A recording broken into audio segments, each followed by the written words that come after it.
몇 번을 제외하고 다 들어봤어요, 그렇죠? 좋잖아요. 우리 가족들이 현재 가지고 있는 무기가 이렇다라고 생각하고 있는 거고요.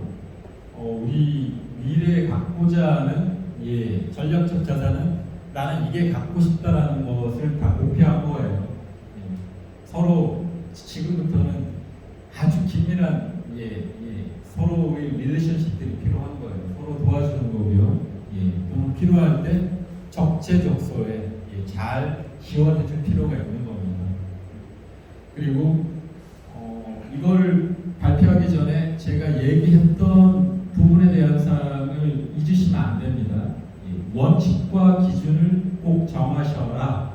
그리고 그 밑에 있는 그 세 가지 1, 2, 3에 대한 것들을 재정립해 주셔라. 그래야지 이제 여러분들은 제가 발표를 시키는 거는요, 부담을 좀 가지시라는 거예요. 누구한테 부담이냐 그러면요, 저한테 아니에요. 내 옆에 있는 사람한테 아니에요. 자기 자신한테. 내가 나와의 약속을 하는 거예요. 그게 제일 무서운 거예요. 지켜도 그만, 안 지켜도 그만이에요. 근데 자기의 약속이 무섭다라는 거는 실천해본 자들은 알아요. 실천해보지 않으면은 그게 무슨 뜻인지 잘 이해가 안 가실 겁니다. 나와의 약속이니까 꼭 이루어질 수 있게끔. 급하다 보니까 현재 나의 자산과 미래 나의 자산 부분에 대해서 달리 표현했을 수도 있습니다. 그거는 본인이 수정하셔도 돼요. 그리고 거기에 대한 원칙과 기준을 정하셔서 가시면 됩니다. 그리고 이 내용은 여러분들이 언제든지 볼 수 있는 가장 가까운 곳에 두세요. 또 저한테 한번 보내고 여러분이 작성했다고 해서 이게 컴퓨터, 저는 깡통이라고 그러죠. 깡통 저 안쪽에 어디에 있다고 어느 날 한 1년 쭉 지난 이후에 누군가가 그것을 리턴 메일 왔을 때 내가 이런 거 했어? 이러시지 마시고. 여러분들 기억나십니까? 지난 8월 교육하고 제가 부자연의 질문지를 드렸어요. 기억나세요? 질문지 드린 거는 기억나세요? 안 나시잖아요. 근데 그 2장의 질문지가 엄청나게 중요한 질문지였거든요. 8장의 질문지 중에 제가 2개만 보낸다 그래갖고 2개 보내드렸어요. 하나는 여러분들이 사교성과 관련되어 있는 거 하나 질문지였고요. 하나는 여러분들이 관계성에 대한 질문지였어요. 여러분들은 매니지먼트를 하는 거기 때문에 사교성과 관계성이 지금 여러분들이 저기 전략자산, 현재의 전략자산과 미래의 전략자산에 엄청난 영향을 끼치는 겁니다. 왜? 혼자 할 수 있는 게 있고요. 저기에는 남의 도움을 받아야 되는 게 있어요. 그렇기 때문에 사교조약이 되고요. 관계성 또한 좋아야 되는 겁니다.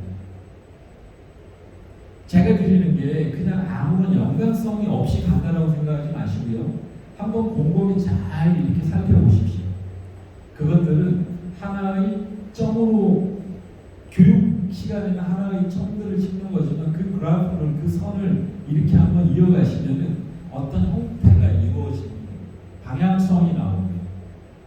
그렇게 한번 그러니까 나의 관찰력을 조금 다르게 보신다 그러면은 거기에서 찾는 인사이트가 크다라는 겁니다. 기억 안 나시잖아요. 그냥 누군가 과제를 줬으니 그냥 적어서 내보낸 거예요. 이거 괜찮아요. 그걸 그 2장의 질문들을 보냈던 게 여러분들이 그렇게 이해하고 받아들이는 건 저는 어쩔 수 없는 거예요. 저는 다양한 기회를 계속 드리는 겁니다.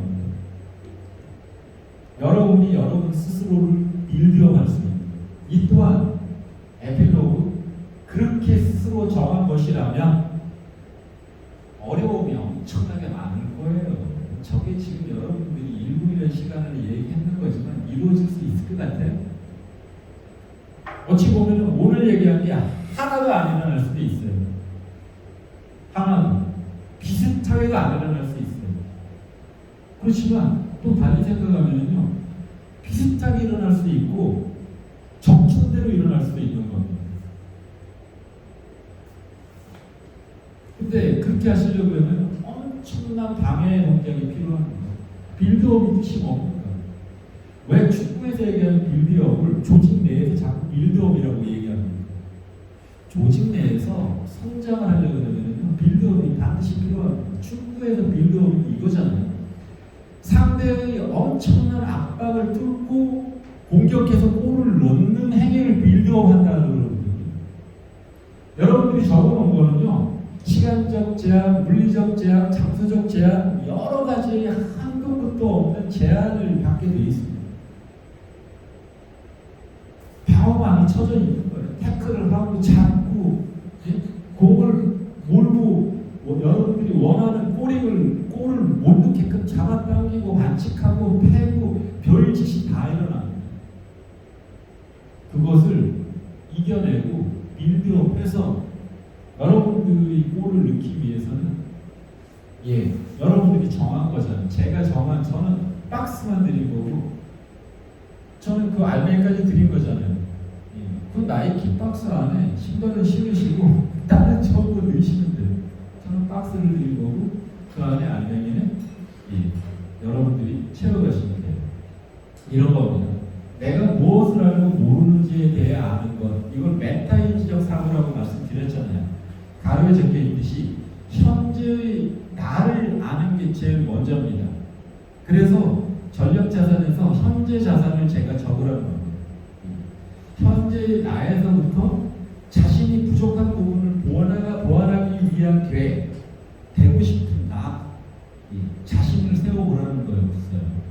그게 되고 싶은 나가 나의 미래 자산인 겁니다. 현재 나는 이건데 나는 미래에 이게 되고 싶은 거예요. 그러기 위해서는 내가 아는 것과 모르는 것이 무엇인지 냉철하게 판단해야 됩니다. 두리뭉실하게 내가 자격증을 도전하고 있다면 도전이라는 얘기는 누구든지 할 수 있는 겁니다. 선행 목표와 후행 목표가 있다고 말씀드렸잖아요. 그럼 나는 어디 단계에 있냐 이거죠. 여러분들이 그 선행 지표를 따라가지 않으면 그거는 구호에 그치고 마는 겁니다. 목표 설정에 대해서 한번 교육한 적이 있잖아요. 목표를 설정하면 그 목표는 자동적으로 후행 목표가 된다. 내가 6개월 후까지 10kg를 빼겠다라고 하면 그 목표는 6개월 후에 10kg예요. 근데 오늘은 어떤 행위가 있냐 그러면 다이어트에 대해서 술 먹을 내일부터 다이어트 하지. 이게 사람의 심리인 거예요. 그렇게 해가지고 성공을 못한다고 얘기했잖아요. 다이어트를 하려면 세 가지 전제 조건. 많이 벌지 마세요. 아까 제가 하나, 둘, 원, 투, 쓰리 한 것도 3개 정도의 체크 포인트가 필요한 겁니다. 몸무게를 빼려고 그러면 제일 먼저 뭘 해야 돼요? 식단 조정부터 해야 되는 겁니다. 내가 먹는 걸 줄여야지 몸무게가 빠지는 거죠. 그게 선행 지표인 거예요. 6개월 동안 2개월간 식단 조정을 해서 10kg 중 내가 2kg를 빼겠다. 그리고 두 번째는 운동. 그래서 6개월 동안 4개월까지는 10kg의 목표 설정 중 선행 지표를 4개월로 찍었을 때 그때까지 내가 7kg를 빼겠다. 그리고 4개월부터 2개월까지는 남은 3kg를 빼겠다. 그러면 적어도 3가지의 선행 포인트가 찍힌다는 겁니다. 그랬을 때 내가 맨 처음에 목표했던 그랬잖아요. 내 목표가 적어놓는 순간 그 목표는 후행 목표가 된다고 그랬잖아요. 1년 연간 목표를 적으면은 그건 후행 목표 1년 후에 나한테 오는 거기 때문에 당장 덤벼들지 않아요. 아까 얘기했잖아요. 오늘 그냥 술 한잔 하고 내일부터 다이어트 그럴까? 오늘 한잔 하지. 내가 무언가 계획을 잡았다 그러면 저 계획은 여러분들이 그렇게 저 계획을 좀 미래의 여러분 자산이라고 적은 저 계획은 후행 목표가 영원히 안 이루어질 수 있는 거예요. 왜? 10년 후인 것, 1년 후인 것, 5년 후인 거예요. 그러려면 그 안에 정확히 아까 얘기했잖아요. 원칙과 기준이 선행 지표가 되는 거예요. 그 원칙과 기준이 있어야지 내가 거기에 온사이트 할 수 있어요. 비슷 비슷하게라도 갈 수 있는 거예요. 비슷하게라도. 예. 그래서 그 비슷하게 갈 수 있고 선행 지표를 끊어내려면 냉철하게 내가 현재 아는 것과 내가 모르는 것이 무엇인지 냉철하게 판단한 뒤 이를 채우기 위한 또 다른 계획을 구상하는 일련의 과정을 가져보시라고 이 내용을 올린 거예요. 그렇게 이해하시면 되고요.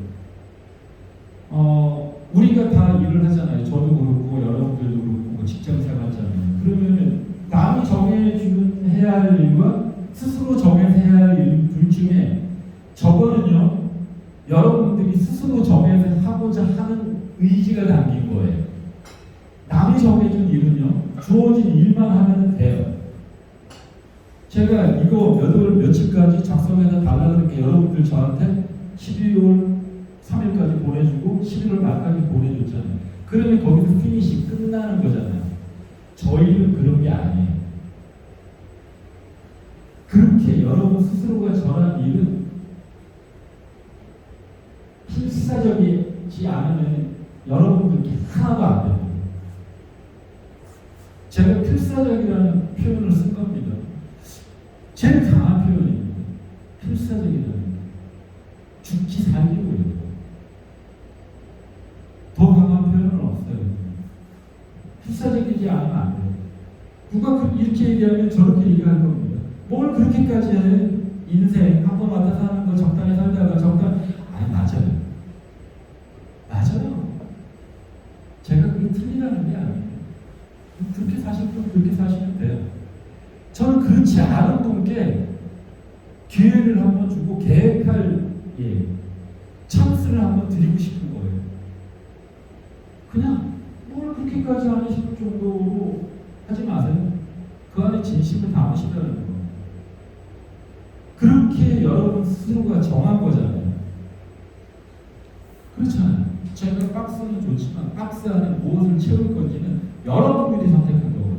그러니 필사적이어야지 되는 거고요. 그 안에는 진심이 담겨야 되고요. 그리고 여러분들이 저기 적어놓은 게 여러분께 되려면은 그 원칙과 기준, 그 범주 내에서는 다른 것과 타협해서는 안 되는 거예요. 타협하는 순간 여러분들이 적어놓은, 여러분들 스스로가 적어놓은 저거와 결별하는 거예요. 까마득히 있는 거죠. 미칠 진심이어야 되고요. 타협하지 말아야 됩니다. 타협이라는 게 제가 아까 얘기했죠. 내가 6개월 후에 하는데 지금 내가 뭐 이거 한 잔하고 치킨 한 잔 뜯고 괜찮아 내일부터 하지. 이게 타협하는 거예요. 그런 사람 쳐놓고요. 다이어트 한 사람 하나도 못 봤습니다. 그런 계획 짜놓고 그 계획이 언사이트 골로 연결되는 건 저는 아직까지 60 살면서 하나도 못 봤습니다. 몰라요. 60 하나 됐을 때 그런 사람이 내 눈에 들어올는지 모르겠으나 저는 아직까지 한 번도 못 봤다는 거예요. 그래서 못 봤기 때문에 여러분들은 자신 있게 얘기하는 겁니다. 필사적으로 하고 진심을 다하고 여러분들이 정해놓은 원칙과 기준이 있으면 그것을 벗어나는 것과 타협하지 말라. 왜? 여러분들 지속 성장의 여부가 이 안에 달려있기 때문에 진심이지 않으면 성장할 수 없습니다. 타협하면 성장의 속도가 브레이크를 받는 겁니다. 그 한 가지가 여러분들이 하고자 하는 일이 전부예요. 그렇기 때문에 저것을 여러분들이 저는 성장의 계기로 삼으시길 바랍니다. 제가 여기에서 석고보드 한 장 하는 행위를 가르쳐주는 것도 매우 중요해요. 그러나 저는 그거보다 더 큰 게 이런 거라고 보는 겁니다. 그런 거 안에 그런 것들이 포함되어 있어요. 이해하셨죠? 에필로그로 제가 이거를 시작한 본질적인 것을 제일 끝장에 제가 설명을 드린 거니까 어떤 식으로든 간에 여러분들 목표 달성 또는 여러분들이 크든 작든 성장의 발판으로 이거를 잊지 마셔야 됩니다.